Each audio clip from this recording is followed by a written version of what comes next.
ఏ కదా, A for Apple. ఈమె ఎవరు తెలుసా? కొంచెం క్లోజ్అప్ గా వెళ్దాం. అందరూ కూడా రేపు ఇవి నేర్చుకొని రావాలే అంగన్వాడీ సెంటర్కి, ఓకేనా? ఇప్పుడు తెలిసింది. ఆంధ్రప్రదేశ్ శాసనసభ సభ్యురాలైన మిరియాల శ్రీలక్ష్మీదేవి అనే నేను సభా నియమాలకు కట్టుబడి ఉంటానని, వాటిని అనుసరించి నడుస్తానని దైవ సాక్షిగా ప్రమాణం చేస్తా ఉన్నాను. ఎమ్మెల్యేగా గెలిచినప్పటికీ అంగన్వాడీ కేంద్రానికి రావడం మర్చిపోలేదు, పేద పిల్లలకు పాఠాలు చెప్పడం మానలేదు. ఇంకా ఎవరు పాలు తాగారు ఈరోజు? Very good. అందరూ పొద్దున్న లేవగానే పళ్ళు తోమాలి, చక్కగా స్నానం చేయాలి.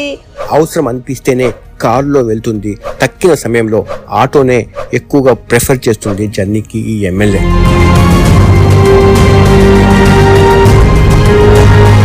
శిరీష నిన్నటి వరకు ఓ సాధారణ గృహిణి, అంగన్వాడీ టీచర్, చాలీ జీతం 11,000తో పనిచేసే అతి సామాన్యురాలు. ఓ రోజు యువకులం పాదయాత్రలో లోకేష్ ని కలిసి రాజకీయాల్లో రావాలని ఉంది, అవకాశం కల్పిస్తారా అని నేరుగా అడిగిందంట. ఎందుకు అని లోకేష్ ప్రశ్నిస్తే అంగన్వాడీ టీచర్ల సమస్యల పరిష్కారం కోసం పనిచేస్తానని చెప్పిందంట.